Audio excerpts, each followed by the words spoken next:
Hello and welcome to Finextra. I'm Thea George and I'm here with Tim Lind of Thomson Reuters. We're at Cybos 2016 in Geneva and we're talking about regulatory reform. Tim, thank you for joining me. It's great to be here, Thea. Thank you.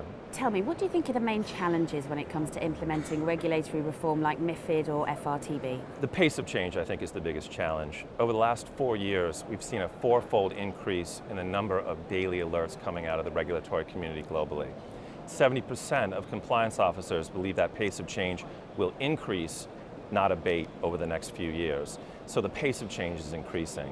Combine that with new data requirements that regulators are looking for, historical data, data to prove liquidity and risk, new classifications, IDs, taxonomies.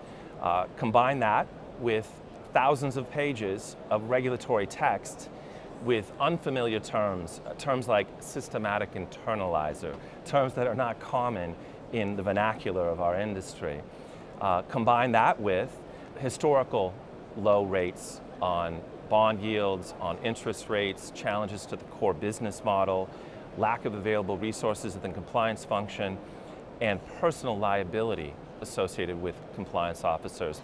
All of this spells regulatory fatigue and is frankly not a sustainable process. So there's certainly a great deal of challenges in this particular area.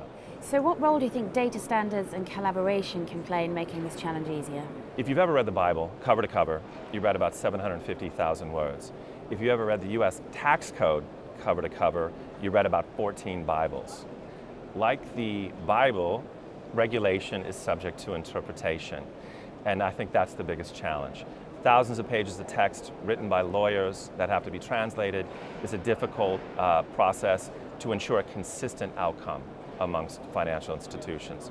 So the regulators, to their credit, recognize the importance of standards, granular data standards.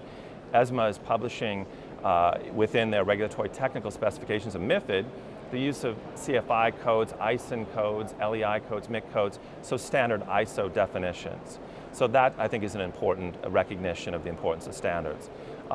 In terms of collaboration, regulators are building sandboxes, what they so-called sandboxes, where they encourage innovation, they encourage their institutions, technology vendors, academics to get together to describe opportunities to collaborate, opportunities to create innovation, technology that will help banks comply with all of the regulation to translate these things more effectively and ultimately ensure a consistent outcome. So standards and collaboration are certainly the most important concepts in surviving this regulatory fatigue that this industry is under. So how do you see service providers responding to this challenge? First of all, we're going through the same regulatory specifications that our clients are. So they're looking for advice, they're looking for interpretation, they're looking to consult with us in terms of how we approach these regulations.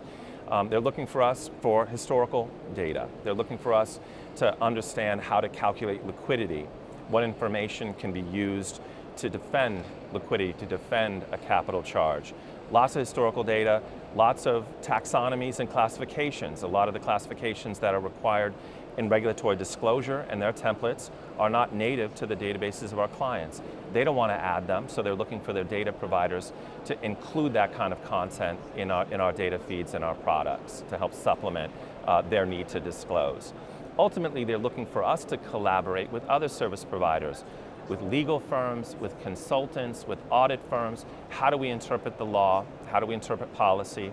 They want data vendors to work with software vendors, which we've always done, but we're doing it, I think, in a much more organized and accelerated pace.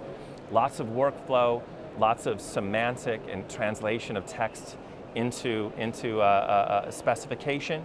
So connecting data with policy, with software and workflow, ultimately coming up with solutions that help augment our clients and their challenges in bringing resources together. So we see collaboration amongst the service providers as a key to also surviving the regulatory fatigue that this industry is going through. Tim, thank you very much. It's a pleasure to be here, Thea. Thank you.